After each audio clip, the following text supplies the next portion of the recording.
Okay, traders, now today we're going to be discussing beliefs, limiting beliefs, and injected beliefs. And this topic in trading psychology goes overlooked because the truth is a lot of traders don't realize that the way they're operating is because of pre-programmed subconscious beliefs that they think they have no control over.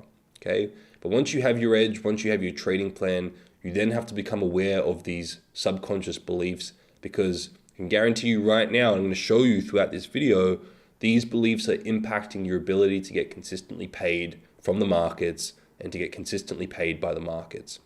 So by going in there and becoming aware of these beliefs that are holding you back, and by replacing these beliefs with more productive beliefs, beliefs that are going to help you make money as a trader, you're going to put yourself in a more advantageous position as a trader.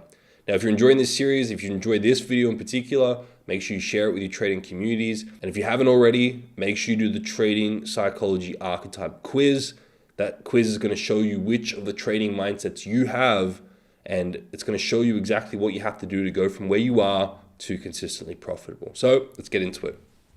Now, there's a really great little analogy or story that I love sharing, and it's the story of the daughter and the turkey. If you haven't heard it, effectively the daughter goes to the mum and asks the mum, why do we cut the turkey in half when we put it in the oven for Thanksgiving? And the mum kind of scratches her head and she says, I don't really know. It's what my mum did, so I just did it. And so the daughter goes to her grandma, the mum's mum, and asks, why do you cut the turkey in half before you put it in the oven for Thanksgiving? And even the grandma was like scratching her head and thinking, I'm not entirely sure. I did it because my mum did it.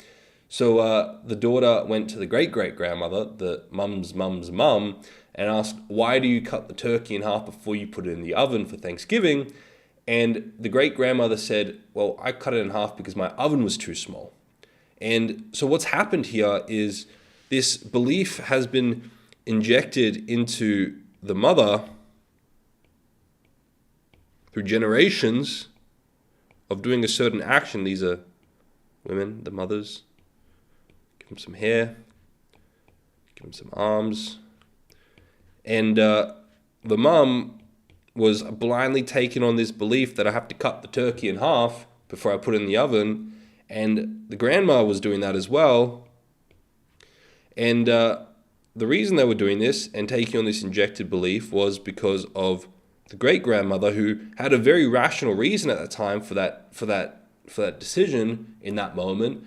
But in isolation, that reasoning made sense with the circumstances she was faced with, a small oven. However, the grandma and the mum didn't have the same circumstances. They just did it because they blindly took on that belief.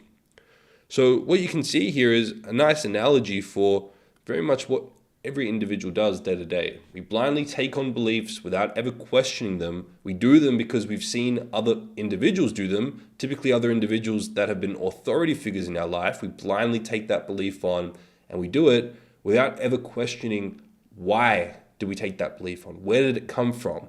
Who gave that to me? When did I start believing that? Why am I buying into that? Why is that important to me? Is this helping or is this hindering me? And obviously this is a little bit of a silly story, or more of an anecdote or an analogy, but this type of thinking of making sure that you're not blindly taking on beliefs can have a significant impact on your life, on your ability to perform as a trader, and on your ability to make money. And really, the types of beliefs that we want to be identifying that are important for traders are the following. Your beliefs around money specifically, whether you're labeling money good or evil. Your beliefs around winning and losing, whether you're labeling these things good or evil. How quickly you're allowed to make money. How quickly you're allowed to make money based on your beliefs, and how much. These are all certain beliefs, and there are an infinite more, right, depending on your experiences. However, these are very common ones that I have seen in one-on-one consults with clients and with students on specific beliefs that are impacting their ability to make money as a trader. So if you have what are called lopsided beliefs, where you're swinging one way to good or to evil and labeling this thing good or bad, it's going to impact your ability to stick to your processes. Now, remember, process-based thinking is balanced. It's neutral. It's neither good nor evil. Okay? It's responsible for your thrival as a trader. Why? Because it's typically done through the more advanced parts of your brain, the prefrontal cortex, and you can objectively look at data and then make an objective decision, which means you've factored in the pros and cons, and you made a decision that makes the most sense in that moment. Okay?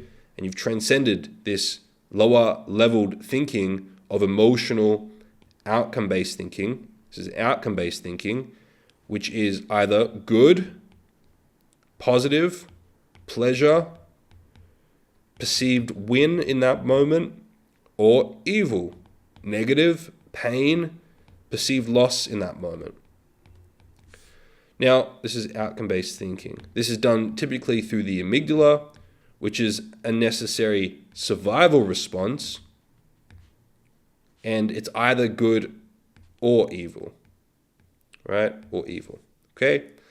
And if we put money here, and we're labeling money good, and we're seeking after money because this is our belief. We've been programmed into thinking that, throughout our life, we've been programmed into thinking that money is good, money solves all problems, money has, an infinite resource, and you should sacrifice your life to make more and more money.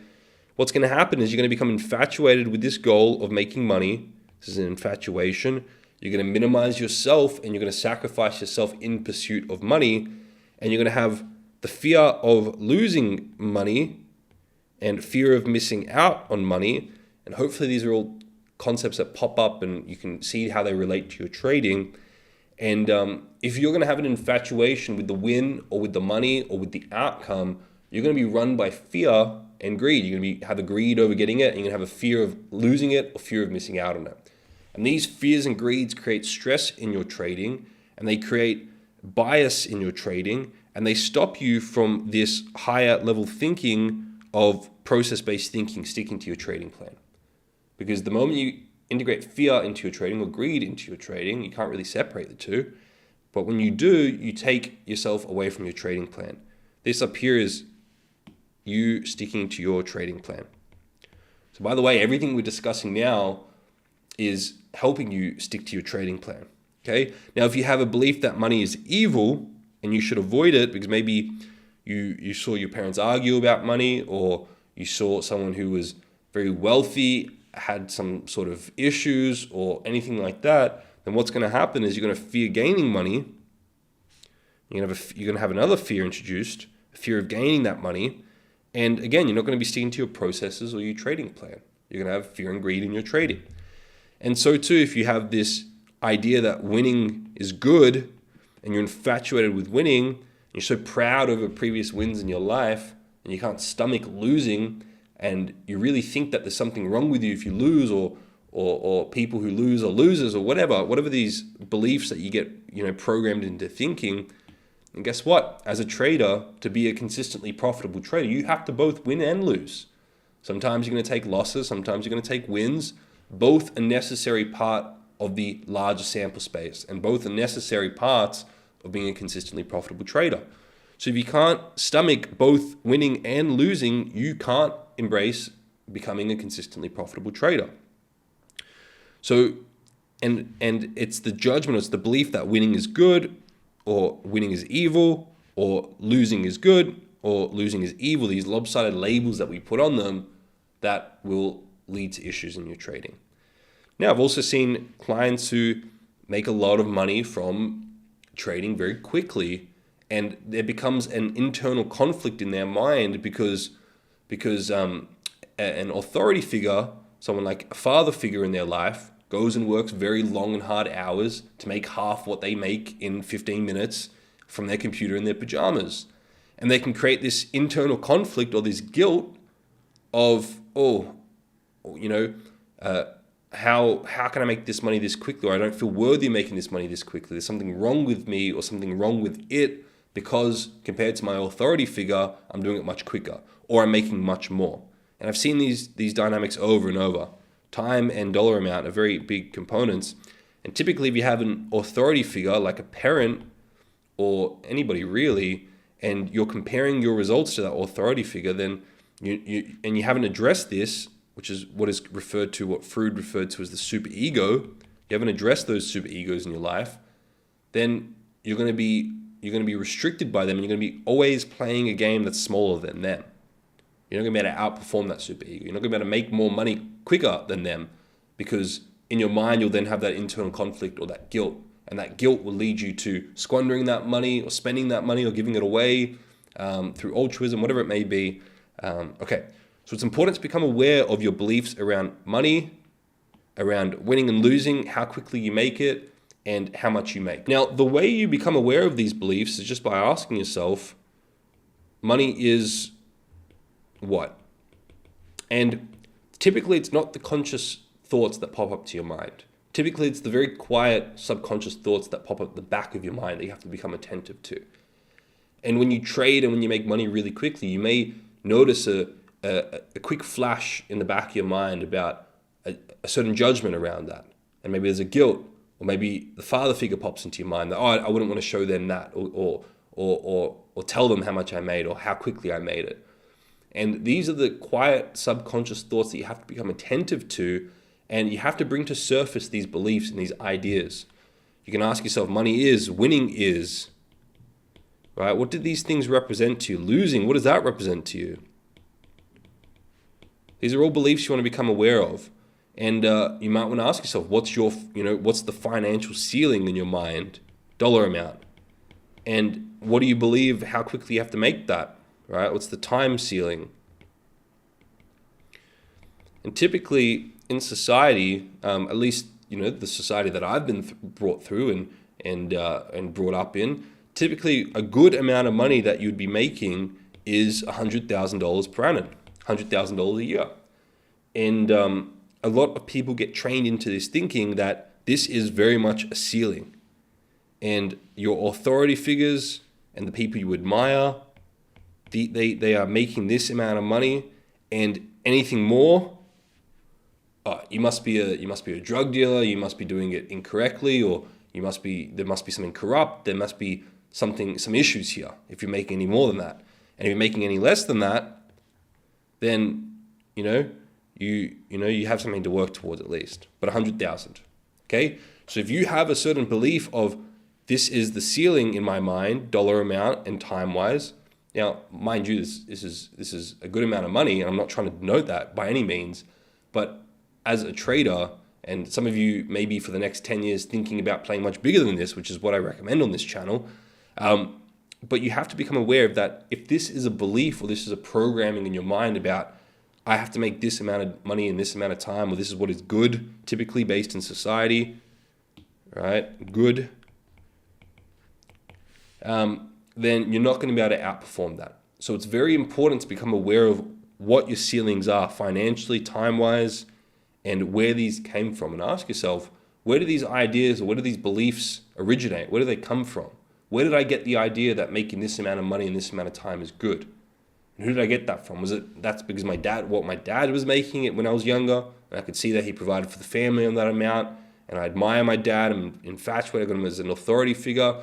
And to me, it would be, I would feel guilt, or I would feel, issues if I was outperforming that. Okay, so you have to become aware of where these beliefs or where these ideas came from. Okay? Now, these are the main beliefs that I want you guys to become attentive to. Your beliefs around whether money is good or bad, whether winning is good or bad, losing is good or bad, and your ceilings that you've put in terms of the dollar amount and the time. Because it's not unusual. I've seen clients who've made $100,000 in a single trade. And to be fair, what they've done is they've put that trade on. They haven't spent much time monitoring it. So the amount of work they put into that in that individual moment was very little work they had to put into it. And they made a lot of money very quickly. And you have to understand, if that trader had a pre-programmed belief that making $100,000 in a year was what was good amount of money, and they hadn't addressed that, then they would have issues with guilt, they would have internal conflicts, and they would most likely squander it.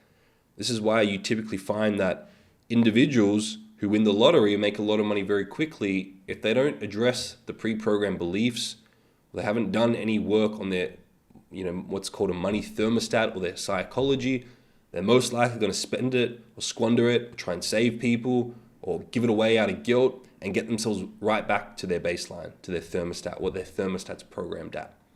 Okay?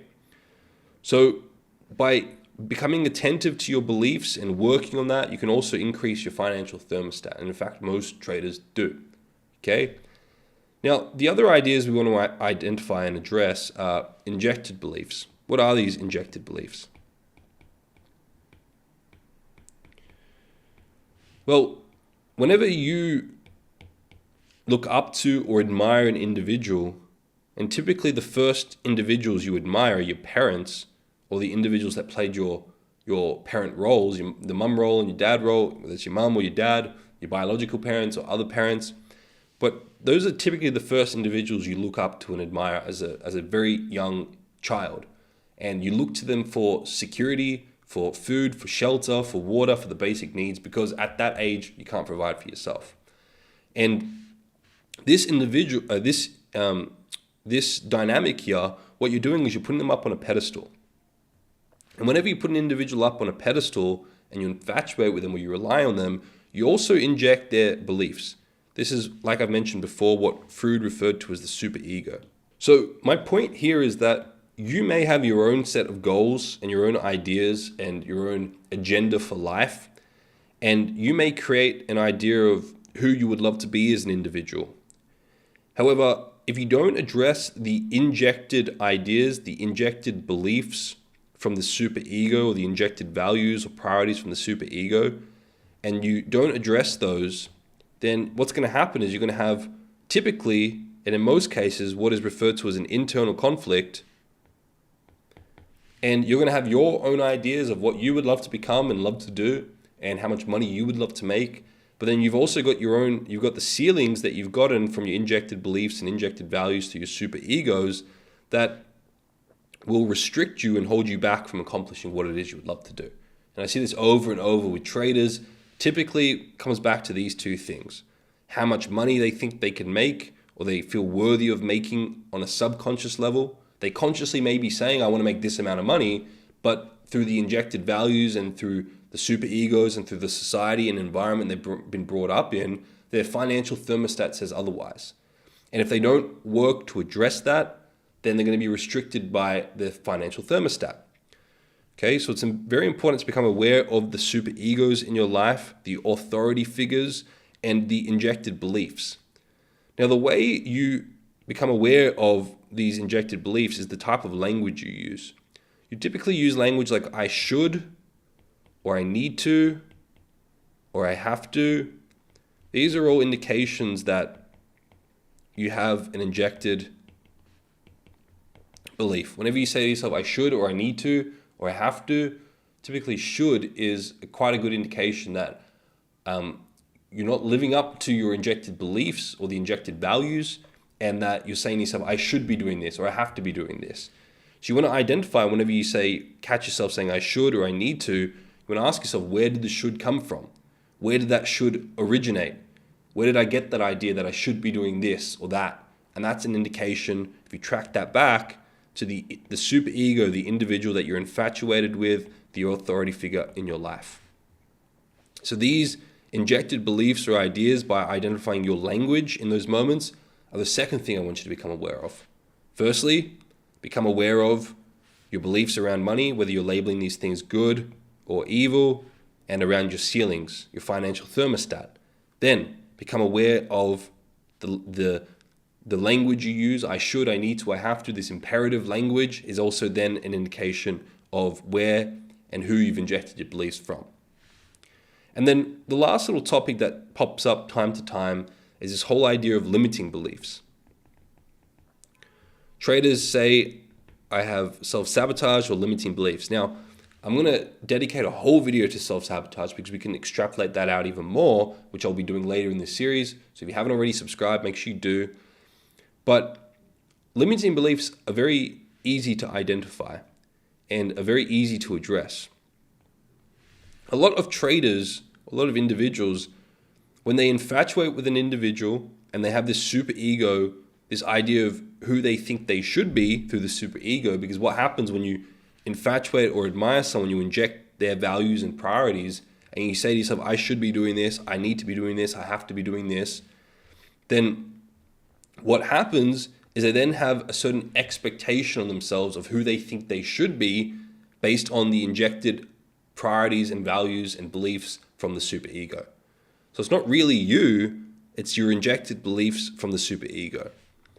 Now, you only have limiting beliefs when you expect yourself to live outside of what's truly important to you at that point in time and within the values and the priorities and the beliefs of other individuals.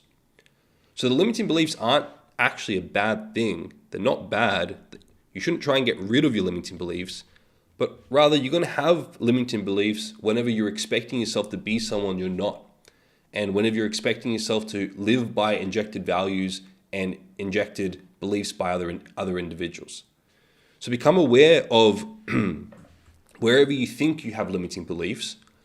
And this is the third thing I want you to become aware of. Become aware of where you think you have limiting beliefs and track back where the expectation came from, where you're thinking, I should be living up to this, or I should be doing this.